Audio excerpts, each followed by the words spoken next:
కార్యములన్ ఊహకు మించిన కార్యములన్ మహాప్రభు నడిగిన నెరవేర్చును.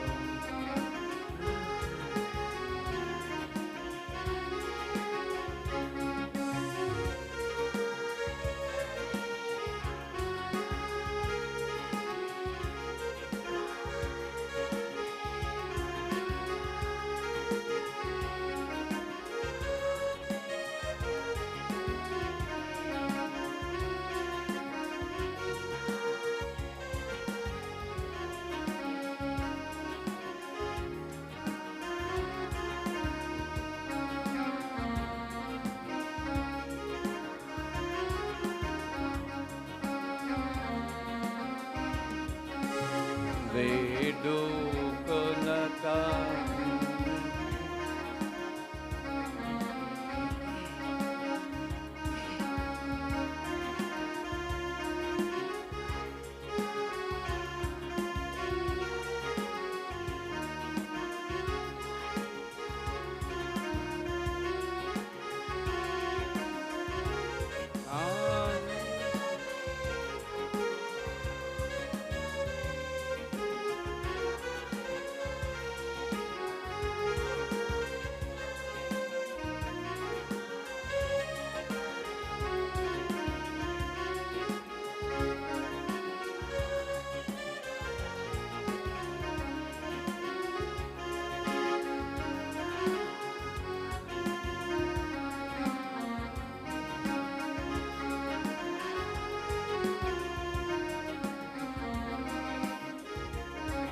మునుపటి కన్నా అధికముగా మునుపటి కన్నా అధికముగా మేలుల మాకు కలుగజేయు మేలుల మాకు కలుగజేయు ఆనందమే మహదానందమే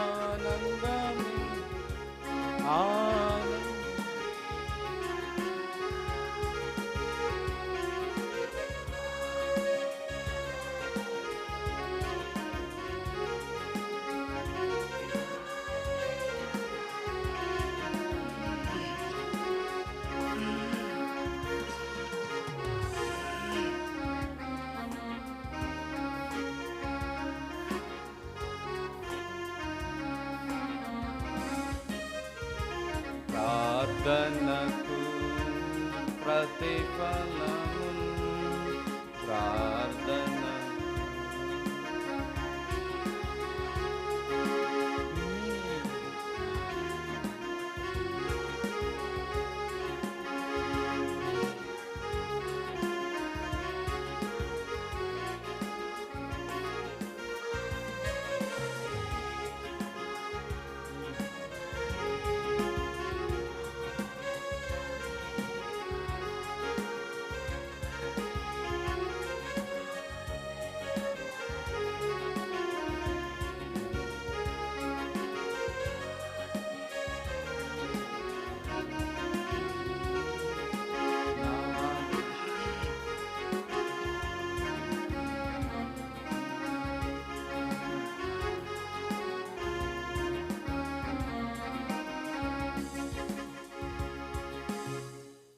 దేవుని వాక్యం చదువుకుందాం ప్రార్థన కొరకే.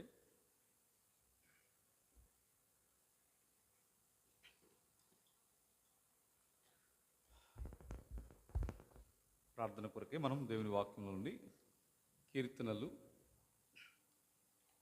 4వ కీర్తన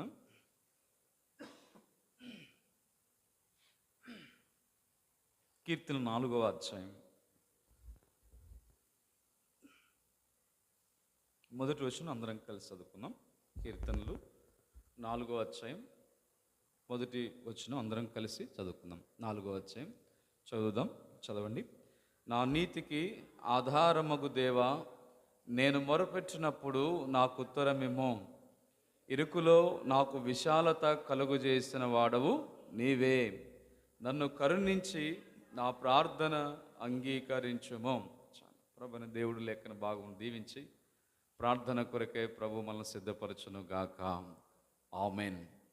ఈ ఉదయకాలం మనం ప్రార్థన కొరకే పరిశుద్ధ గ్రంథంలో నుండి ఇక్కడ కీర్తనలు మనం గత దినంలో 3వ కీర్తన మనం చూస్తూ వచ్చినాం.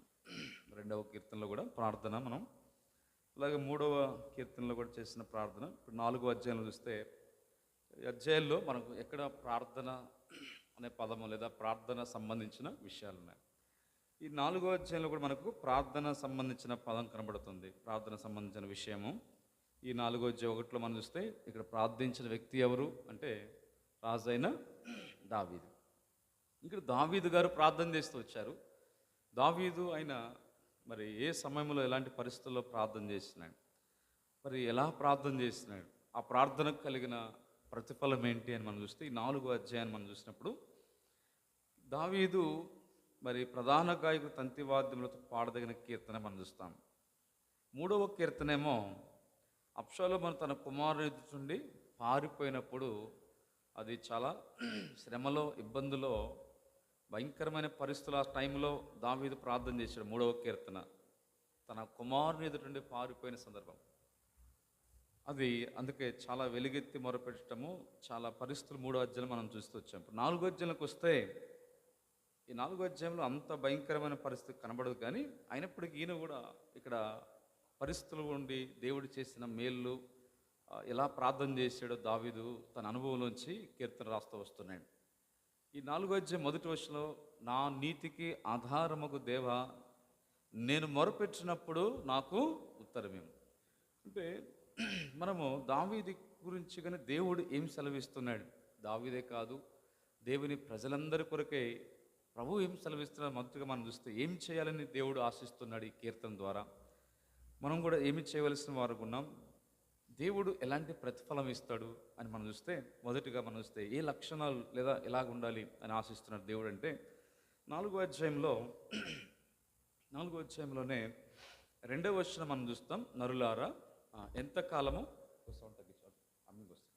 నరులారా ఎంతకాలము నా గౌరవమును అవమానముగా మార్చుతుంది. అంటే నరులు లేదా ప్రజలు, మానవులు అంటే మానవులు ఇశ్రాయేలు జీవితాలు మనం ఇస్తే దేవుని ఏం చేస్తాడంటే నా గౌరవమును, ఆయనకుండే గౌరవమును ఆయన ఏం చేస్తాడంటే అవమానంగా మార్చినారు ఇశ్రాయేలు ప్రజలు. ఆ దినాల్లో అవమానకరముగా మార్చిన వారు ఉన్నారు. అందుకేంటే ఇక్కడ గౌరవమును అనేది ఇంగ్లీష్లో వస్తే షాల్ మై హానర్ అంటే ఘనత, బిటర్న్ టు ఇంటూ షేమ్ అవమానం అంటే ఘనతను అవమానంగా చేస్తాను. ఇక్కడ తెలుగులో గౌరవం అనేది, ఇంగ్లీష్లో మై హానర్ ఘనత. అంటే దేవుడికున్న ఘనతను లేదా దేవుడికున్న గౌరవాన్ని అవమానంగా మార్చేవారు ఉన్నారు ఇశ్రాయేలు ప్రజలు. అన్ని జనులు కాదు కానీ ఇశ్రాయేలు. ఎందుకంటే పాత నిబంధనలు మనం చూస్తే ఇశ్రాయేలు గురించే దేవుడు ఎక్కువగా మనం గ్రంథం అంతా కూడా పాత నిబంధన ఇశ్రాయేలు గురించే తెలియపరుస్తాం. ఈ దినాల్లో దేవుని ప్రజలంగా మనం కాబట్టి ఒకటి అంటే దేవుడు ఏం ఆశిస్తున్నాడు, ఏమి కలిగి ఉండకూడదు లేదా ఏం చేయాలని ఆశిస్తున్నాడు అంటే మనము ఆయన ఘనతను లేదా ఆయన గౌరవాన్ని మనము అవమానంగా మార్చకూడదు. అవమానంగా మార్చకుండా ఆయనను ఇంకా మనము ఏం చేయాలంట, అవమానానికి బదులు ఏంటి మనం ఏం చేయాలి, ఆయన నామాన్ని ఘనపరచాలి అంతే. అంటే దేవునికి మనము గౌరవం లేదా ఆయన ఘనపరచాలి, ఆయన నామాన్ని మహింపరచాలి. కనుక మనము దేవుడు ఆశించదంటే దేవుని ప్రజలుగా దావీదు జీవితంలో కానీ మనము కూడా దేవుణ్ణి మనము మిమ్మును బట్టి కదా నా నామము అన్ని జనుల మధ్య దూషించు కదా, అంటే దూషించబడుతుంది లేదా అవమానపరచబడుతుంది అని మనం చూస్తాం. అయితే ఇక్కడ దేవుని నామం ఏం కావాలి, ప్రభు ఏం కావాలంటే మన ద్వారా కూడా దేవుడు ఘనపరచబడాలి, ఆయన గౌరవించబడాలి అని దేవుడు ఆశిస్తాడు. అంటే దేవుణ్ణి మనము గౌరవించే వారంగా, దేవుణ్ణి మనము ఘనపరిచే వారంగా ఉండాలని ప్రభు ఆశిస్తుంది. అందుకే నన్ను ఘనపరచేవారిని అంటాడు. ప్రభువుని మనం ఘనపరచమని చూపిస్తుంది 2వ వచనం మొదటి లైన్లో. ఆ తర్వాత చూస్తే ఎంతకాలము వ్యర్థమైన దానిని ప్రేమించెదరు అంటే అక్కడ ఎందుకు ప్రభు పరిశుద్ధాత్ముడు లేఖనం రాయించినాడు, మరి దావీదు చేత ఎందుకు రాయించినాడు అంటే దావీదు కావచ్చు లేదా ఇశ్రాయేలు కావచ్చు, ఈ దినాల్లో ఉన్న దేవుని ప్రజలు కావచ్చు, సార్వత్రిక సంఘముగా ఇక్కడ మనందరికి కూడా దేవుని వాక్యం చెప్తుందంటే రెండోదిగా మనం చూస్తే మనము ఎంతకాలం వ్యర్థమైన దాన్ని అంటే ఎంతకాలం వ్యర్థమైన దానిని మనము ప్రేమించకూడదని అర్థం. అంటే ఈ వ్యర్థమైన దాన్ని ప్రేమించకూడదంటే మనం వేటిని ప్రేమించాలి అంటే మంచి వాటిని, ఉపయోగకరమైన వాటిని మనం ప్రేమించాలి. అవసరమైన వాటిని మనం ప్రేమించాలి. వ్యర్థము వ్యర్థము కాదు, ఉపయోగకరమైనది. అంటే ఉపయోగకరమైన వాటిని మనము ప్రేమించే వారం ఉండాలని ఆ మాట చూపిస్తాం. కాబట్టి మనము వ్యర్థమైన దానిని కాకుండా ఉపయోగపడే దానిని, దేవుని వాక్యాన్ని, దేవుని విషయాలను మనము, దైవికమైన సన్నిధిని మనము ఉపయోగపడే వాటిని మనము ప్రేమించాలి. ఇది రెండోది మనకు చూపిస్తాను. మూడోదిగా చూస్తే ఎంత కాలము అబద్ధమైన వాటిని వెదకెదరు. కనుక ఇశ్రాయేలు ప్రజలతో దేవుని ఆత్మ చెబుతుంది దావీదు ద్వారా. కనుక అది అంటే మూడోదిగా దావీదు కావచ్చు, ఇశ్రాయేలు కావచ్చు, అంటే మూడోదిగా వారు ఎంత కాలము అబద్ధమైన వాటిని వెదకెదరు. అంటే అబద్ధమైన వాటిని మనం చూస్తే కొన్ని ఉన్నాయి. ఆ అబద్ధ దేవతలు ఉన్నారు. అంటే దేవతలు అనబడతారు కానీ వాళ్ళు నిజంగా దేవతలు, దేవుడు కాదు. అబద్ధమైన దేవుళ్ళు, అబద్ధమైన వాటిని. ఇంకా మనం చూస్తే లోకములో అబద్ధమైన సంగతులు, అబద్ధమైన వాటిని వెతికేవారు. అయితే మనం వేటిని వెతకాలి? దానికి ఆపోజిట్ అంతే. అంటే మనం వేటిని వెతకాలి? ఇప్పుడు అబద్ధానికి ఆపోజిట్ ఏంటి? సత్యమైనవి లేదా వాస్తవమైనవి, నిజమైనవి. అంటే ఇప్పుడు మనము నిజమైన దేవుణ్ణి, సత్యమైన వాడిని లేదా వాస్తవమైనవని, సత్యమైన దేవుని సంగతులను, నిజమైన సత్యమైన వాటిని మనం వెదకాలి. సత్యమైన వాటిని మనం వెతుకుతాం. ఇక్కడ తర్వాత చూస్తే తర్వాత 3వ వచనం ఉంది కదా, యెహోవా తన భక్తులను తనకు ఏర్పరచుకొనుచున్నాడని తెలుసుకొనుడి. ఇక్కడ మనం తెలుసుకోవాల్సిన ఒక సంగతి ఉంది. ఏంటి ఆ సంగతి అంటే, తన భక్తులను, యెహోవా దేవుడు తన భక్తులను తనకు ఏర్పరచుకున్నాడంట.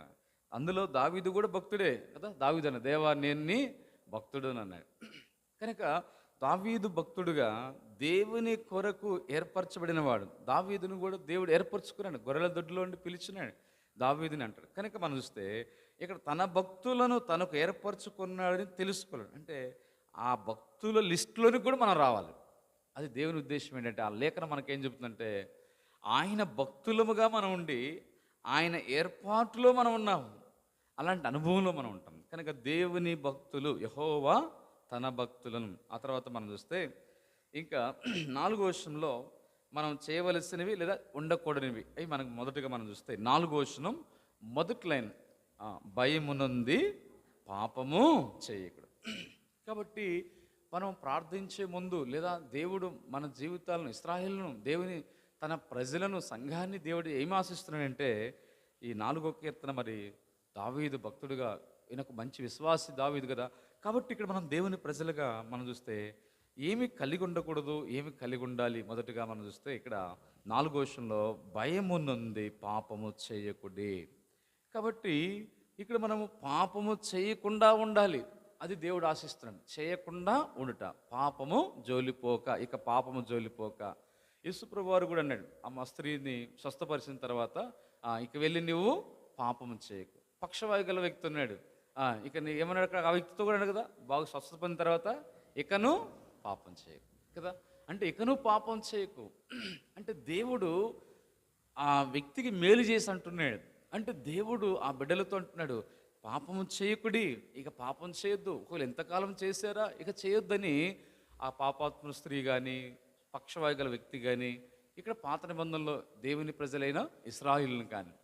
కనుక దేవుని ప్రజల విషయంలో దేవుడు పాపము చేయకూడదు. అందుకే మన జీవితాల్లో మన ప్రార్థన ఆలకించి దేవుడు గొప్ప కార్యాలు చేయడానికి ముందు ఏముండాలంటే, మనం పాపం లేకుండా ఉండాలంటే పరిశుద్ధ జీవితం. అందుకే దేవుడు పరిశుద్ధుల ప్రార్థనలు ఆయన వింటాడు. కనుక దేవుడు పాపుల మనవి ఆలకింపడు కానీ పరిశుద్ధుల ప్రార్థనలు ఆయన వింటాడు. పరిశుద్ధుల ప్రార్థనలు ప్రకటన గ్రంథం 5వ అధ్యాయంలో రాయబడింది కదా, ఆయన సన్నిధికి అవి ఎలా వెళ్తున్నాయంట? ధూపం వల్లే ఆయన దగ్గర చేరుతున్నాయి. అంటే మనం పరిశుద్ధులంగా ఉండాలని ఆశిస్తున్నాడు. పాపం చేయకుండా పరిశుద్ధులముగా ఉంటా. ఆ తర్వాత మీరు పడకల మీద ఉండగా మీ హృదయంలో ధ్యానము చేసుకొని ఊరకుండే సెలా అన్నాడు. అంటే ఇక్కడ మనం దాన్ని ఆగి ఆలోచించి ఆ విషయాలు గ్రహించి తెలుసుకొని ముందుకెళ్ళడం సెలా అంటే. ఇప్పుడు మనం పాపము చేయకుండా ఉండాలి దేవుని ప్రజలు. అదే టైంలో పడకల మీద ఉండగా మీ హృదయములలో ధ్యానం. ఏం ధ్యానము అంటే మనము ధ్యానించవలసినవి ఉన్నాయి. కనుక బైబిల్ గ్రంథం ద్వితీయోపదేశకాండ సంఖ్యాకాండంలో ఇశ్రాయేలుతో అంటాడు కదా, మీరు త్రోవ నిలుచున్నప్పుడు, కూర్చున్నప్పుడు, పడుకున్నప్పుడు కూడా ఏం చేయాలంటే ఈ మాటలు మీరు ఏం చేయాలి? ధ్యానించాలి. అంటే దేవుని ప్రజలుగా మనము ఆయన మాటలు మనం ధ్యానించాలి. కనుక మనం కూర్చున్నప్పుడు కానీ, పడుకున్నప్పుడు కానీ, త్రోవలు వెలుచున్నప్పుడు కానీ మనము దేవుని మాటలను ధ్యానించాలి. అలాగా మనం చూస్తే ఇద్దరు వ్యక్తులు ఎంఐ గ్రామానికి వెళ్ళినప్పుడు త్రోవలో వారు యేసును గురించిన సంగతులు మాట్లాడుకుంటున్నారు. మరియా హృదయంలో ఆ మాట తలపోసుకుంటా ఉంది. కాబట్టి ధ్యానిస్తాం. దావీదు గారు అంటారు కదా, నీ మాటలు నేను ధ్యానించగా నాకు క్రొవ్వు మెదడు దొరికినట్లుగా ఉంది. 1వ కీర్తనలో కూడా ఏం రాడుంది? దివారాత్రములు ఈ గ్రంథమును ధ్యానించేవాడు ధన్యుడు. కాబట్టి ఇక్కడ మనము అంటే దేవుని వాక్యాన్ని మనము ధ్యానించటం. కనుక దేవుని మాటలు, ఆయన కార్యాలు మనం ధ్యానించాలి, ఆయన క్రియలను ధ్యానించాలి. అంతేగా చూస్తే దైవ ధ్యానం అంటారు, వాక్య ధ్యానం ఉంది, మరియు దేవుని ధ్యానం. అందుకే కదా మీ ఏమన్నా ప్రసంగ గ్రంథ 12వ అధ్యాయంలో మీ బాల్య దినమునందు సృష్టికర్తను స్మరణకు తెచ్చుకుని, అది స్మరించటము, ధ్యానించటము, జ్ఞాపకం తెచ్చుకోవడం అనేక రకాల పర్యాపదాలు ఉంటాయి. కనుక మనం ఆయన జ్ఞాపకం తెచ్చుకోవాలి, స్మరించాలి, ఆయన గురించి ధ్యానం చేయాలి. ఇప్పుడు మనం చూస్తాం, లోకంలో చూస్తే శ్వాస మీద ధ్యాస అంటారు. అంటే అందుకే వాళ్ళు కూడా ధ్యాన మందిరాలు కట్టుకున్నారు, అక్కడ మనకు కనబడతాయి.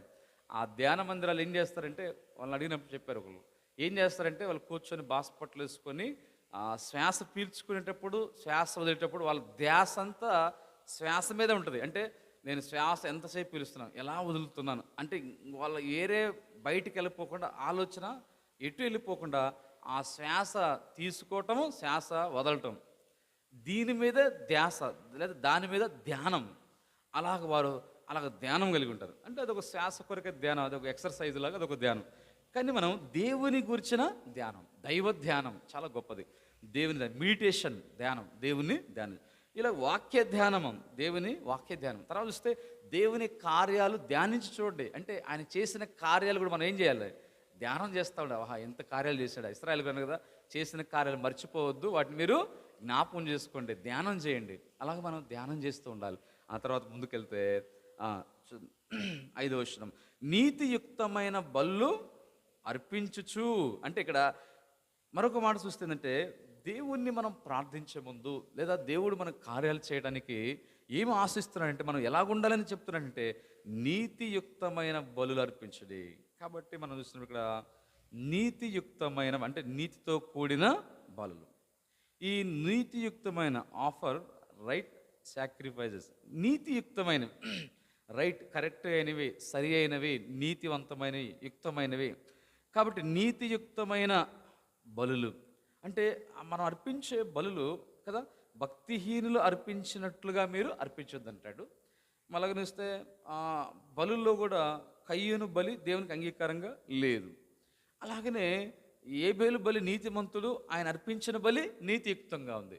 నోవాహు నీతిమంతుడు, అతను అర్పించిన బలి కూడా అది ఎంతో పవిత్రమైన వాడు అర్పించాడు, అది దేవునికి యుక్తంగా ఉంది, అంగీకారంగా ఉంది. అంటే దేవుని బిడ్డల మన జీవితాల్లో మనము నీతిని కలిగి జీవిస్తూ ఉండడమే, నీతియుక్తముగా కలిగి ఉండి మన విరిగి నలిగిన హృదయమే ఆయనకు బలి. అంటే నీతితో కూడి విరిగి నలిగిన హృదయం కలిగి ఉన్నామా చాలు, అంతకు మించిన బలి లేదు. అంటే మన నీతివంతమైన జీవితము, విరిగి నలిగిన హృదయం. 51వ కీర్తన 17-18 వచనం ప్రకారం ఇలాగ మనం నీతితో కూడి విరిగి నలిగిన హృదయంతో మనం ప్రార్థన చేసామా లేదా ఆరాధన చేసామా, అప్పుడు దేవునికి ఎట్లా ఉంటుందంటే అది ఆయనకు అంగీకారంగా ఉంటుంది. అది నీతియుక్తమైన బళ్ళు. మనం ప్రార్థించిన, ఆరాధన చేసిన సమర్పణ బళ్ళు అంటే వీటికి సాదృశ్యం. ఆరాధనకు సాదృశ్యం, ప్రార్థనకు సాదృశ్యం, సమర్పణకు సాదృశ్యం. కనుక వీటికి సాదృశ్యంగా ఉంది. సరే, ఇప్పుడు మనం ఆ తర్వాత యెహోవాను అర్పించుతూ ఏం చేయాలంట? యెహోవాను నమ్ముకునుడి. అంటే దేవుణ్ణి మనము నమ్ముకోండి లేదా దేవుని మీద నమ్మకం ఉంచటం కదా. Your trust in the lord, నమ్మిక ఉంచటం. ఇంకా చూస్తే నమ్మకం, దీనికి కొంచెం హైయెస్ట్ వర్డ్ ఏంటంటే ఫెయిత్, విశ్వాసం అనేది. నమ్మకం కంటే కూడా ఇంకా స్ట్రాంగ్ వర్డ్ ఏంటంటే ఫెయిత్, విశ్వాసం అనేది ఇంకా బలమైంది. అది హెబ్రీ పత్రికలో మనం చూస్తాం 11వ విశ్వాసం అనేది ఏంటంట, నిరీక్షింపబడు వాటి యొక్క నిజ స్వరూపును ఉన్నవి అనేటకు రుజువునై ఉన్నది. అంటే మనం ఏమైతే నిరీక్షిస్తామో వాటి ముందుగానే విశ్వాసంతో ఉన్నవి అని రుజువుగా ఉన్నది. అలాగా అంటే దేవుని మీద మనం నమ్మిక ఉంచడం, ప్రభువు మీద మనం నమ్మకం కలిగి ఉండాలి. ఆయన మీద నమ్మకం, ఇంకా విశ్వాసం అనేది ఇంకా స్ట్రాంగ్ వర్డ్. కనుక దేవుని మీద మనము నమ్మిక, విశ్వాసం అనేది కూడా కలిగి ఉంటాం. ఆ తర్వాత చూస్తాం. ఆ తర్వాత ఇప్పుడు మనం చూస్తే ఈ లక్షణాలు కలిగి ఉంటాం దేవుడు ఆశిస్తున్నాడు. ఏమేమిటంటే ఇప్పుడు దేవుని నామాన్ని మనం గౌరవించాలని, ఘనపరచాలని, వ్యర్థమైన దాన్ని ప్రేమించి దాని ఆపోజిట్ మంచి వాటిని, శ్రేష్టమైన ఉపయోగమైన వాటిని ప్రేమించాలని, అబద్ధమైన వాటి కాక సత్యమైన వాటిని మనం వెతికే వారంగా ఉండాలి. ఆయన భక్తులను ఏర్పరచుకున్నాడని అలా తెలుసుకునే అనుభవంలో ఉండాలి. భయం నుండి పాపం చేయకుండా ఉండటం, దేవుని గురించిన ధ్యానం చేస్తాం, నీతియుక్తమైన బల్లర్పిస్తాం. అప్పుడు అలాగ ఈ లక్షణాలు కలిగి ఉండి అప్పుడు మనం ఏం చేయాలంటే దేవునికి అప్పుడు మనం ఏం చేయాలంటే ప్రార్థన లేదా మొరపెట్టటము. ఆ మాట చూద్దాం. చూడండి మొదటి లైన్, నా నీతికి ఆధారమగు దేవా నేను మొరపెట్టినప్పుడు నాకు. అంటే ఈ లక్షణములు కలిగి ఉండి మనం దేవునికి మొరపెట్టడం ద్వారా, ప్రార్థించడం ద్వారా ఆ ప్రార్థన చాలా శ్రేష్టవరం. ఎందుకంటే దేవుడే చెప్తున్నాడు కదా, ఇలాగుండండి అంటే ఆయన చెప్పినట్లుగా మనం ప్రార్థన చేస్తున్నామంటే అది ఎంత ఉన్నతమైనది, ఎంత శ్రేష్టమైనది ఆ ప్రార్థన. కాబట్టి ఈ లక్షణములతో ఈ ప్రార్థించే సమయంలో ప్రార్థన కూడా ఎలాగంటే మొరపెట్టేదిగా ఉంది ప్రార్థన. ఆ తర్వాత మనం చూస్తే ఇంకేమంటే, అయ్యా కరుణించి నా ప్రార్థన అంగీకరించు, కరుణించు నా ప్రార్థన అంగీకరించమంటే మొరపెట్టడం అనేది మనం చూస్తున్నాం. అది బిగ్గరగా అంటే మనకున్న పరిస్థితుల్లో ఎలుగెత్తి మొరపెట్టినట్టు మనం చూస్తాం. దావీదు 3వ అధ్యాయంలో కూడా మనం చూస్తాం. ఎలుగెత్తి 4వ వచనం, ఎలుగెత్తి మొరపెట్టడం అంటే ఆక్రందంతో. ఎస్తేరు గ్రంథము 4వ అధ్యాయం 1వ వచనాల్లో మొర్దెకై ఎలుగెత్తి ఏడుస్తాడు, గుమ్మం దగ్గర పలాపిస్తాడు. ఎలుగెత్తి అనేది అంటే ఇంకా అధికమైన ఎక్కువైన భారాన్ని చూపిస్తాం. మన ప్రార్థనలో కూడా దేవుడు ఆశించేదంటే మన జీవితాల్లో దావీదు ఎలాగా మరి ఎలుగెత్తి లేదా మొరపెట్టే అనుభవం. ఆ ప్రార్థనలో ఇంకొకటి ఏంటంటే దానికి ఇంకో ఎలాగంటే, అయ్యా నన్ను కరుణించి నా ప్రార్థన అంగీకరించము, నన్ను కరుణించము, be gracious to me and hear my prayer.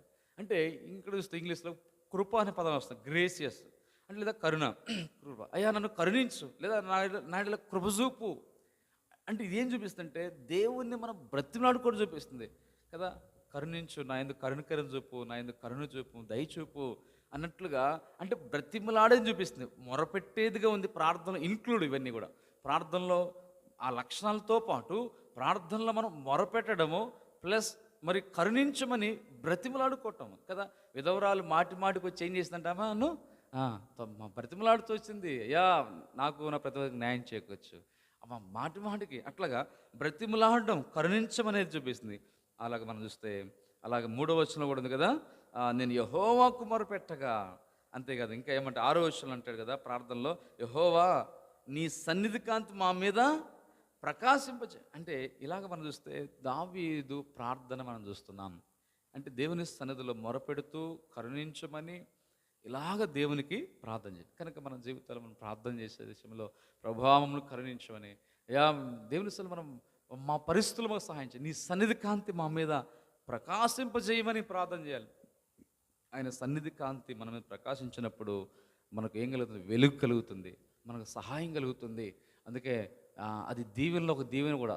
సంఖ్యాకాండం 6వ అధ్యాయం 48 చివరి వచనం ఉంటుంది, యెహోవా ఇలాగ దీవించమంటాడు యాజకులు. ఏమనంటే ఆయన తన సన్నిధి కాంతిని మీద ఉదయింపజేసి నిన్ను కరుణించునుగాక అనేది అదొక దీవెన. ఆయన సన్నిధి కాంతిని మీద ప్రకాశింపజేయునుగాక, ఆయన నిన్ను కరుణించునుగాక, ఆయన అట్లాగా ఆయన నిన్ను ఆశీర్వదించునుగాక, ఆయన సమాధానం కలుగజేయునుగాక.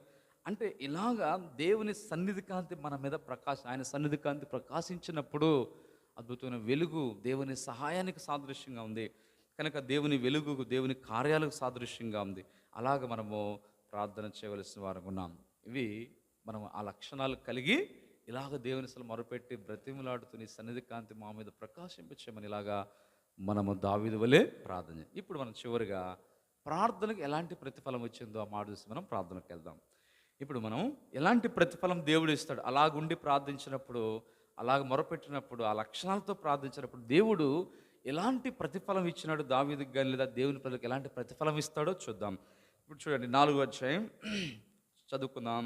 మొదటి వచనం, నా నీతికి ఆధారమగు దేవా నేను మొరపెట్టినప్పుడు నాకు ఉత్తరమేమో, నా ఇరుకులో నాకు చదువు, ఇరుకులో నాకు విశాలత కలుగు చేసిన వాడవు నీవే. అంటే ఇప్పుడు రిజల్ట్స్ చూస్తున్నాం, ప్రార్థనకు ప్రతిఫలం. అందుకే ఏమన్నాడు, కలుగు చేస్తావు అన్నాడా, కలుగు చేసేవాడు నీవే. ముందు నిరీక్షణతో అంటున్నాడు, అంటే నీవే ఖచ్చితంగా నువ్వు చేస్తావు, నీవే అన్నాడు. అంటే నీవు కలుగు చేసేవాడు నీవే అన్నాడు. అంటే అంటే ఖచ్చితంగా చెప్తున్నాడు అన్నమాట. కలుగు చేస్తావులే, లేదా నువ్వు కలుగు చేస్తావు కూడా కాదు, కానీ నీవే కలుగు చేస్తావు అంటే అంత కన్ఫామ్గా తను, అంటే ఖచ్చితంగా నిశ్చయంగా చెప్తున్నాడు పదం. అంటే ప్రార్థనకు ప్రతిఫలం మనకి ఏం చేస్తుందంటే, ప్రభు మనల్ని ఇరుక్కులో ఉన్నామా, ఏ ఇబ్బందుల్లో ఉన్నామో దేవుడు విశాలత కలుగు చేస్తాడు. అంటే ఇరుకంటే ఏంటి, విశాలత అంటే అర్థం, ఇరుకంటే మనకు వచ్చిన సమస్యలు, శ్రమలు, ఇబ్బందులు, మన కష్టాలు చెప్పాలంటే ఆ ఇరుకుల్లోనే వ్యాధులు ఉంటాయి, ఆ ఇరుకుల్లోనే ఇబ్బందులు ఉంటాయి, ఆ ఇరుకుల్లోనే ఆర్థిక పరిస్థితులు ఉండొచ్చు, ఆ ఇరుకుల్లోనే కష్టాలు ఉండొచ్చు, సమస్యలు ఉండొచ్చు, నిందలు ఉండొచ్చు, అవమానాలు ఉండొచ్చు, శ్రమలు. అంటే ఒక మాట చెప్పాలంటే శ్రమలు, ఇరుకంటే ఏంటి, శ్రమలు. ఇప్పుడు ఇరుకుల నుంచి దేవుడు ఎక్కడ తీసుకొస్తాడంట, విశాలతలో. అంటే విశాలతలో మనం తీసుకురావడం ఏం చూపిస్తుంది, ఆ ఇబ్బందుల్లో నుండి, ఆ శ్రమల్లో నుండి, ఇశ్రాయేలు కనుక ఐగుప్తులు శ్రమల కొలిముల నుండి బయటకు తీసుకొచ్చినట్లుగా విశాలతలోనికి ఒక మంచి దేశంలోకి తీసుకొచ్చాడు, కనాను దేశాన్ని తీసుకొచ్చినట్లుగా దేవుడు మనకు విశాలతలో తీసుకురావడం అంటే ఆ కష్టాలు, ఆ భయంకర వేదన, శ్రమ, వెలుగెత్తి మన దుఃఖము, బాధల పరిస్థితుల నుంచి, వాటన్నిటిలోంచి విడుదల తీసుకురావడం, లేదా వాటన్నిటిలోంచి మనకు సహాయం చేయటము, ఆ పరిస్థితుల్లో మనకు సహాయం కలిగినప్పుడు మనకు ఎంతో విశాలతలోకి వచ్చిన వారు ఉంటారు. అంటే ఆ మేలుల్లోనికి, ఆ శ్రమలు పోగొట్టి పరిస్థితుల నుంచి బయటికి మనం తీసుకురావడమే విశాలత. కనుక అందుకే నేను ఇరుకులో మొరపెట్టగా నా దేవుడు విశాలతలోనికి నన్ను, ఇంకో మాట ఉంది, నేను ఇరుకులో మొరపెట్టినప్పుడు ఆయన విశాల స్థలములో నుండి ఏం చేసినట్ట, ఉత్తరం ఇచ్చినాడు. ఇరుకులో మనం ప్రార్థన పాట కూడా ఉంది కదా, ఆయన ఉత్తరం ఇచ్చినాడంట. ఇరుకులో మనం మొరపెట్టినప్పుడు ఆయన విశాల స్థలం నుండి ఉత్తరం ఇచ్చినాడు. ఆయన విశాల స్థలములోనికి నన్ను నడిపించాడు కూడా అంటాడు. ఇక్కడ నడిపించేవాడు నీవే అన్నాడు, విశాలతలోనికి నాయన నన్ను నడిపించాడు. ఇంకొక సందర్భంలో ఉంటుంది, ఆయన విశాలతలోకి నన్ను నడిపించినాడు. ఇరుకులో నుండి విశాలతలోనికి, అంటే ఆ ఇబ్బందుల నుండి, ఆ పరిస్థితుల నుంచి దేవుడు మేలు చేసి ఆ పరిస్థితుల నుంచి విడిపించి సహాయం చేయటమే విశాలత. ఇది ప్రతిఫలం, ప్రార్థన కలిగే ప్రతిఫలం. ఇంకా ఎలాంటి ప్రతిఫలం దావీదుకి ఇచ్చినాడు, ఇశ్రాయేలుకి ఇచ్చినాడు, ఈ దినాల్లో దేవుని ప్రజలకు ఎలాంటి ప్రతిఫలం ఇస్తాడంటే అదే 4వ అధ్యాయం మనం చూద్దాం. చూడండి, దీనిలో ఒక ఆర్డర్గా మనం చూస్తే చూద్దాం. ముందుగా ఆర్డర్లో ఒక లైన్గా మనం చూద్దాం. చూడండి, 3వ వచనం చదవండి. మొదటగా చదవండి 3వ వచనం, 4వ అధ్యాయం, కీర్తన 4వ అధ్యాయం 3వ వచనం.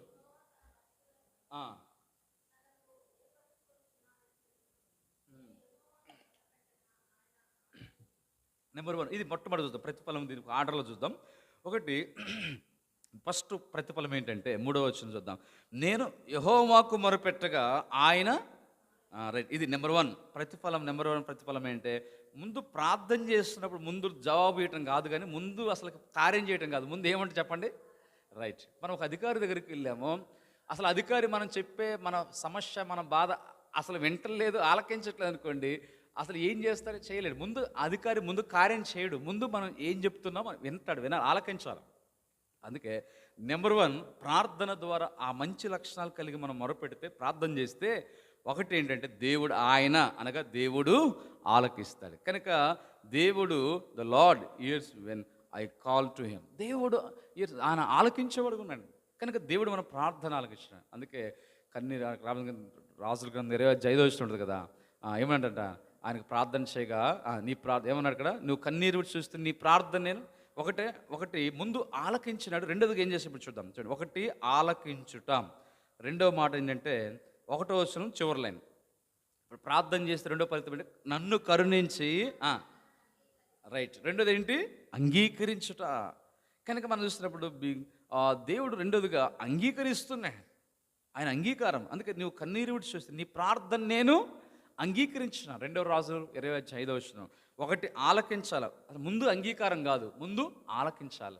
ముందు ఆలకించడం లేదా వింటాం, ముందు మనం చెప్పిందంతా అధికారి వినాలి, మనం చెప్పింది అలాగ దేవుడు వింటాడు, ఆలకించాలి. అంటే ఎప్పుడు ఆలకిస్తాడో మనం ముందు చూసినాం, ఆ లక్షణాలు చూసినాం. ఆయన ఎలాగుంటే ఆలకిస్తాడు, ఎలాగుంటే వింటాడో మనం చూసినాం. ముందు ఆయన ఆలకించాలి కదా, ఆలకించే మనసు ఆయనకి రావాలంటే ముందు మనం ఇప్పుడు ఇందాక చెప్పుకున్నాం, ఆ మంచి లక్షణాలను కలిగి ఉన్నప్పుడు అప్పుడు అలాగుండి మొరపెడితే ఇప్పుడు దేవుడు ఏం చేస్తాడంటే, ఒకటి ఆయన ఆలకిస్తాడు, నెంబర్ 2 రెండోది అంగీకరిస్తాడు. కనుక దేవుడు రెండోది మన ప్రార్థనలు అంగీకరిస్తాడు, ఇది ప్రతిఫలం రెండోది. 3వ ప్రతిఫలం ఏంటంటే 1వ వచనం చదవండి. 1వ వచనం, నా నీతికి ఆధారమగు దేవ, నేను మొరపెట్టినప్పుడు, నెంబర్ 3 ఇప్పుడు ఏంటి, ఉత్తరం ఇచ్చినాం. కనుక మొరపెట్టుట ద్వారా ఉత్తరం ఇస్తున్నాడు లేదా జవాబు ఇస్తున్నాడు. ఒకటి ఆలకిస్తున్నాడు, రెండవది అంగీకరిస్తేనే గ్రాంటెడ్. ఆయన అంగీకరిస్తేనే ఉత్తరం జవాబు వస్తుంది, సమాధానం వస్తుంది. ఆయన ఆలకించకపోతే అసలు ఏ కార్యం జరగదు, ఆయన అంగీకరించకపోయినా ఏ కార్యం జరగదు. అందుకే ఆలకించాలి, అంగీకరించాలి. అంగీకరించిన తర్వాత దేవుడు అప్పుడు మనకి ఉత్తరం ఇవ్వాలి, జవాబు ఇవ్వాలి ప్రభు. ఇది మూడోది, ప్రతిఫలం ఉత్తరం ఇచ్చడం. నాలుగోది చూద్దాం, అదే అధ్యాయం కీర్తన 4వ కీర్తన, అదే వచ్చిన కంటిన్యూ చేయండి. ఇరుకులో నాకు విశాలత కలుగు చేసిన వాడవు. రైట్. ఇప్పుడు 4ది ఏంటంట, ఇరుకులో నుండి ఏం చేశాడు ఇప్పుడు దేవుడు? ఉత్తరం ఇచ్చిన తర్వాత జవాబు ఇస్తున్నాను, ఇది కార్యరూపం దాల్చుతుంది. ఇంకా ఉత్తరం ఇచ్చినప్పుడు ఆ జవాబు ద్వారా ఇప్పుడు ఏమందంటే, విశాలత కలుగు చేసిన వాడవు నీవే. అంటే కలుగు చేయవాడవు అని కాదు, కానీ భవిష్యత్తులో చేస్తాడు. దానికంటే ముఖ్యంగా అంటే కలుగజేసిన వాడవు నీవే అంటున్నాడు. ఎందుకంటే 3వ అధ్యాయం, ఆల్రెడీ 3వ అధ్యాయం 4వ వచనంలో భయంకరమైన పరిస్థితుల్లో దావీదు ఎలుగెత్తి మొరపెట్టాడు. ఇప్పుడు ఈ అనుభవంలోకి వస్తున్నాడు. ఇప్పుడు ప్రతిఫలం ఏంటంటే, 4వ ప్రతిఫలము మనం చెప్పుకున్నాం కదా, ఇరుకంటే శ్రమలు, ఇబ్బందులకు సాదృశ్యం. విశాలత అంటే ఆ పరిస్థితుల నుంచి విడిపించి బయటకు తీసుకొచ్చి దేవుని మేలులు కార్యాలు చేయడం విశాలత సాదృశ్యం. కాబట్టి ఇప్పుడు 4వది, దేవుడు ప్రార్థనకు ప్రతిఫలం ఏంటంటే విశాలతలోనికి మనం తీసుకొస్తున్నాడు. ఆ ఇరుకుల్లోంచి విశాలతలోనికి ఆత్మీయంగా తీసుకొస్తున్నాడు మనం. 4వ ప్రతిఫలం. 5వ ప్రతిఫలం, 5వది ఏంటి? ప్రార్థనకు 5వ ప్రతిఫలము 7వ వచనం, వారి ధాన్య ద్రాక్షరసం విస్తరించిన నాటి సంతోషం కంటే అధికమైన సంతోషం నీవు నా హృదయములో పుట్టించింది. ఇది నెంబర్ 5 ప్రతిఫలం. 5వ ప్రతిఫలం ఏంటంటే, అధికమైన సంతోషము నీవు నా హృదయంలో పుట్టించినావు. దేవా, నీవు నాకు సంతోషం ఇచ్చావంట. అంటే సంతోషం ఇవ్వడం కూడా ప్రతిఫలమే కదా.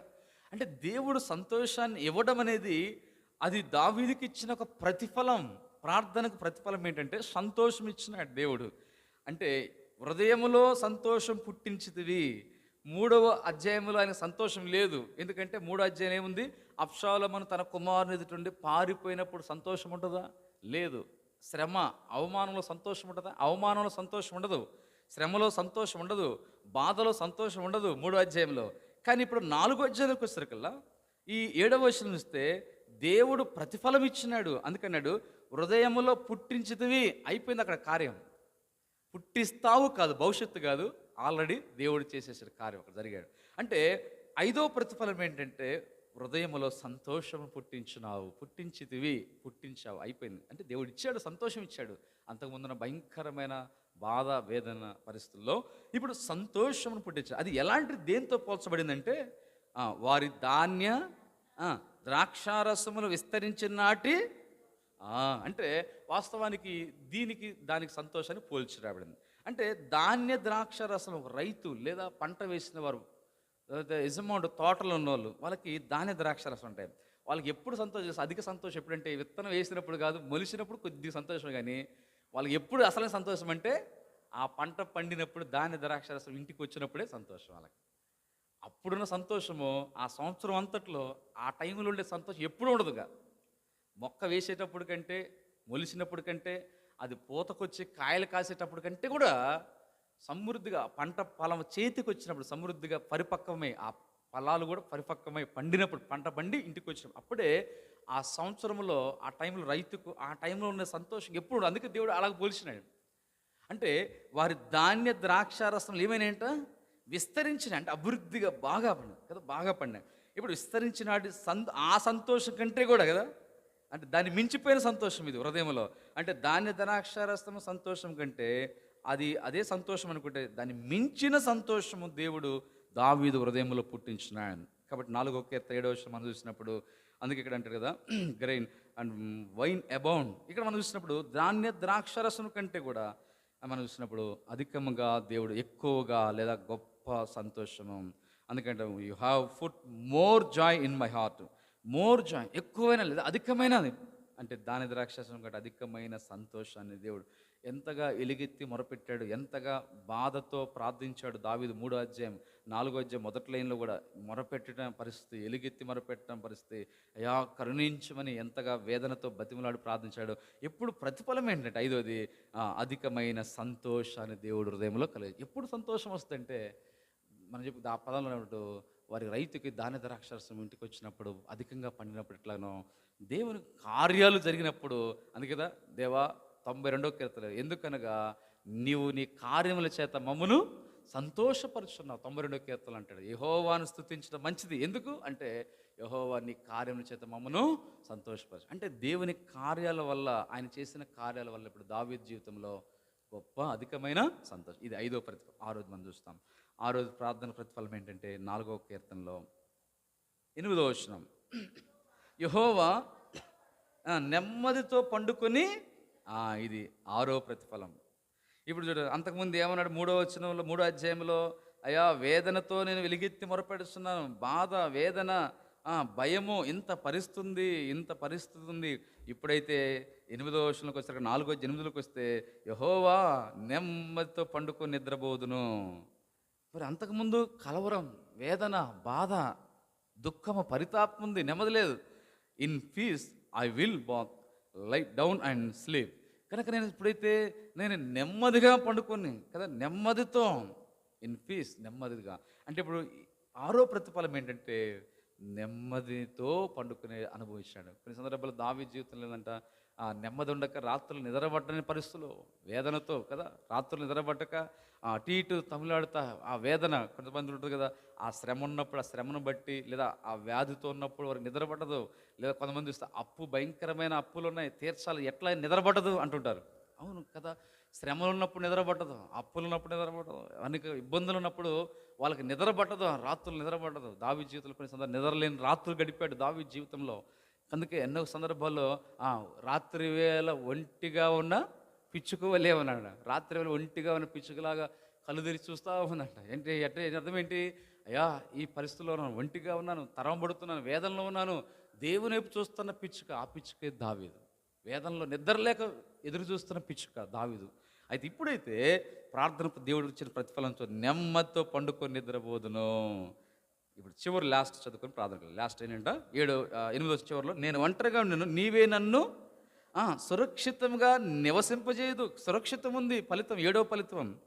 కనుక మనం చూసినప్పుడు సురక్షితము Lord make me dwell in safety. సురక్షితం, సేఫ్టీగా అంటే క్షేమముగా, భద్రంగా. క్షేమము అంటే ప్రార్థన ఇప్పుడు మనకి ఏం చేస్తుందంట, అందుకే సుఖముగా నెమ్మదిగా బ్రతుకు నిమిత్తం అన్నిటికంటే ముఖ్యంగా మీరు ప్రార్థన చేయాలి. కాబట్టి మనం 7 రకాల ప్రతిఫలం. ఫస్ట్ మనం మొట్టమొదటి చూస్తున్నాం అంటే ఏ లక్షణాలతో ఎలా ప్రార్థన చేయాలి. ఒక భాగం ఎలా చేశాడు దావీదు, ఎలా చేయమని దేవుడు సెలవిచ్చినాడు. ఆ మాట ఏం చెప్పుకున్నాం ఒకసారి జ్ఞాపకం చేసుకున్నాం, రిమైండ్ చేసుకున్నట్లయితే ఒకసారి ఏంటంటే 4వ అధ్యాయంలో దావీదు 2వ వచనం మనం ధ్యానం చేస్తూ అంటే ప్రార్థనకు ముందు ఎలాగునంటే నరులారా ఎంతకాలం నా గౌరవమును అవమానపరుస్తారంటే అర్థం ఏంటంటే దేవుని నామాన్ని మనం గౌరవించాలి. ఇంగ్లీష్లో హానర్ అనేది అంటే గణపరచాలి. మనం ఆయన నామాన్ని అగౌరవపరచక గౌరవపరచాలి లేదా గణపరచాలి. తర్వాత మనం వ్యర్థమైనదని ఎంతకాలం అంటే మనం వ్యర్థమైన వాటిని కాకుండా ఉపయోగకరమైనది, శ్రేష్టమైన వాటిని, మంచి వాటిని మనం ప్రేమించాలి. ఎంతకాలం అబద్ధమైన వాటిని వెతికెదరు, దానికి ఆపోజిట్ మనం వాస్తవమైన వాటిని, నిజమైన వాటిని, సత్యమైన వాటిని మనం వెదకాలి. ఆ తర్వాత మనం భక్తులను ఏర్పరచుకున్నాడని తెలుసుకోవాలి. ఆ తర్వాత 4వ వచనం భయం నుండి పాపం అంటే పాపం చేయకుండా పరిశుద్ధంగా జీవించాలి. ఆ తర్వాత పడకల మీద ఉండగా మీరు హృదయంలో ధ్యానం అంటే దేవుని ధ్యానము, వాక్య ధ్యానము, ఆయన క్రియల గురించి మనం ధ్యానం చేయాలి. 5వ వచనం నీతియుక్తమైన బలులు మనం దేవునికి అర్పించాలి. అంటే నీతిగా విరిగినలిగిన హృదయమే, నీతితో కూడిన విరిగినలిగిన హృదయమే నీతియుక్తమైన బళ్ళు. యెహోవాను మనం ఏం చేయాలి తర్వాత నమ్ముకొనాలి. ఆ తర్వాత మనము ఎలుగెత్తి దేవునికి యెహోవాకు మొరపెట్టాలి. ఆ తర్వాత కరుణించు అని, అయ్యా నీ కృపతో గ్రేస్ చేస్తారు ఇంగ్లీష్లో, కరుణించు దయచూపని బ్రతిమలాడుతూ ప్రార్థన చేయి. ఇది మొదటి భాగం. అంటే ఈ లక్షణాలతో కలిగి ఉండి ఇలా ఉండాలని దేవుడు, పరిశుద్ధాత్మ దేవుడు దావీదు ద్వారా కీర్తన రాయించినాడు. కాబట్టి ఈ లక్షణాలతో ఉండి మొదటి భాగంలో ఈ లక్షణాలతో మనం దేవునికి మొరపెడుతూ కరుణించమని బ్రతిమలాడుతూ ప్రార్థన చేస్తాం. ఇప్పుడు 2వ భాగం ఏంటంటే అలాగ ప్రార్థన చేసినప్పుడు 2వ భాగం ఏంటి ప్రతిఫలం. ఆ ప్రతిఫలం ఏంటి? 1 ఆలకించుట ప్రతిఫలం, నెంబర్ 2 రెండోది అంగీకరించుట, 3వ ప్రతిఫలం ఉత్తరం ఇచ్చుట, 4వది విశాలత, ఇరుకులో విశాలత కలుగజేయుట, 5వది అధికమైన సంతోష హృదయంలో పుట్టించుట, 6వది నెమ్మదితో పండుకునే తర్వాత, 7వది సురక్షితంగా నివసించు. ఇవి 7 ప్రతిఫలం. దీని 2 భాగాలుగా మనం చూస్తాం. అంటే ఏ లక్షణాలు కలిగి ఎలా ప్రార్థించాలి ఒక భాగము, రెండవది ప్రార్థనకు దేవుడిచ్చే ప్రతిఫలం రెండవ భాగం. ఈ 2 భాగాలుగా మనం చూసినప్పుడు ఇలాగా దావీదు జీవితంలో కానీ ఇశ్రాయేలు జీవితంలో ఈ దినాల్లో దేవుని ప్రజల మన జీవితాల్లో కూడా ఇలాంటి ప్రతిఫలం 7 సంపూర్ణమైన ప్రతిఫలం ఇచ్చారు. అలాగ ప్రతిఫలం ఇచ్చినట్లుగా దావీదు వలె మనం ఆ లక్షణాలు కలిగి ఉండి దేవుని అసలు మనం మొరపెడదాం, బ్రతిమలాడుదాం, కరుణించమని ప్రార్థన చేయటం, మొరపెడుతూ ప్రార్థన, ఎలుగెత్తి ప్రార్థన చేయటం, భారంతో ప్రార్థన చేయటం, వేదనతో ప్రార్థన చేయటము, హృదయపూర్వకంగా మనం కన్నీటితో వేదనతో కూడా ప్రార్థన చేయటము, ఆ లక్షణాలతో ప్రార్థించినప్పుడు 7 ప్రతిఫలం దావీదు పొందుకున్నాడు. మనకు కూడా ఆ 7 సంపూర్ణ ప్రతిఫలాన్ని మనకు కూడా దేవుడు ఆయన వాక్యంలో రాయబడింది కాబట్టి మనకు ధైర్యం, నిరీక్షణ, ఆధారం. అలాగ దేవుడు మనకు కూడా అటువంటి ప్రతిఫలం మన వ్యక్తిగత జీవితాలు, కుటుంబాలు, సంఘాన్ని ప్రభు దయచేయనుగా ప్రార్థన చేసుకుందాం. ప్రభుని స్తుతిద్దాం. మొదటిగా దేవుని స్తుతించి ఆ తర్వాత రెండవదిగా మనం ఈ వాక్యానుసారంగా ఆ మంచి లక్షణాలు దావీదు కలిగి ఉండాలి. దేవుడు ఏదైతే పరిశుద్ధాత్మ దేవుడు తెలియపరిచాడో, రాయించాడో అలాంటి లక్షణాలతో ప్రార్థన చేయడానికి ప్రభు మనకు సహాయం చేయట్లు ప్రార్థన చేద్దాం. ఆ తర్వాత దేవుడు అంటే ప్రతిఫలం కూడా దయచినట్లు మరి సర్వమానవాళి రక్షణ కొరకు అంశాల కొరకై సార్వత్రిక సంఘము క్షేమం, ప్రపంచం జరిగే పరిచయ కొరకు ప్రార్థన. హెబ్రోను సార్వత్రిక ప్రపంచం దేవుని చిత్తంలో ఉన్న వాక్య సంఘంలో ఉన్న డినామినేషన్ ప్రభు దైవజనులు, పరిశుద్ధులు, సువార్థికులు, మిషనరీలు మరి దేశంలో, ప్రపంచంలో యెరూషలేము క్షేమం కొరకు ప్రార్థన చేద్దాం. ఇంకా ఆ ప్రాంతాల యుద్ధాలు ఎన్నో నెమ్మది క్షేమం దేవుడు అనుగ్రహించినట్లు మన దేశంలో మరి 4వ తారీఖు జూన్ 4వ తారీఖు వచ్చే రిజల్ట్స్ కూడా ఆయా ప్రాంతాల్లో కొంచెం భయంకర పరిస్థితులు కొన్నిసార్లు జరుగుతూ ఉన్నాయి. ఎలక్షన్స్ మూమెంట్లో దేవుడు నెమ్మది సమాధానం కలిగించేటట్లు, ప్రజలకు రక్షణ కలిగించేటట్లు ప్రార్థన చేద్దాం. అలాగే సార్వత్రిక సంఘం కొరకు పద్మాస్ బ్రాంచ్ శిలో పరిచర్యకు దేవుడు సహాయపడినట్లు ప్రార్థన చేద్దాం. తిరిగి రేపటి దినము ప్రభు దిన ఉదయకాలము 9 ఆరాధన పరిచయలో ప్రభు సహాయపడినట్లు ప్రార్థన చేద్దాం. సంఘంలో కొంతమంది బలహీనంగా ఉన్న బిడ్డలు ఉన్నారు. మరి సహోదరి కృష్ణవేణ ఆంటీ, మరి స్టీవెన్ అన్న తల్లి గారు కృష్ణవేణ ఆంటీ, తర్వాత చదువు మార్తమ్మ ఆంటీ కూడా ఆమె కొరకు, ఇంకా ఎవరైతే కొంత బలహీనంగా ఉన్నారు, అనారోగ్యంగా ఉన్నారు వారిని దేవుడు స్వస్థపరిచినట్లు, దేవుడు చిన్నబిడ్డలు, వృద్ధులు, యవ్వనస్తుల కొరకు, దూరదేశాలను కుటుంబాలు, సంఘము, సార్వత్రిక పరిచర్య ప్రాంతాల, గ్రామాల ప్రజల రక్షణ కొరకు, దేవుని దాసులను పరిచారకు ప్రభు బలపరిచినట్లు, ఇంకా చిన్నబిడ్డలు, యవ్వనస్తులు, వృద్ధుల కొరకు ప్రార్థన చేద్దాం. ముందు రేపటి దినం ప్రభు దినం పరిచర్యకు కూడా ప్రభు సహాయించినట్లు ప్రార్థన చేద్దాం. అలాగే వ్యక్తిగత కుటుంబ అవసరతల కొరకు చివరిలో ఆ రీతిగా ప్రభుత్వం మనం భారంతో ప్రార్థన చేద్దాం. కరుణించుము నా యేసువా, కనికరమందైశ్వర్యుడా, రేయింబవళ్ళు నే వెలుగెత్తి మొరపెట్టు ప్రార్థనకు చెవియొగ్గుమా, రేయింబవళ్ళు నే వెలుగెత్తి మొరపెట్టు ప్రార్థనకు చెవియొగ్గుమా. ఆ రీతి ప్రభు స్తుతించి వాక్యాన్ని అంశాల కొరకే ఒకరి తర్వాత ఒకరు భారంతో పట్టుదలతో మనం ప్రభు సన్నిధిలో దావీదు వెలుగెత్తి మొరపెడుతూ బ్రతిమలాడుతూ కరుణించమని అలాగ ప్రభు మనం ప్రార్థించండి.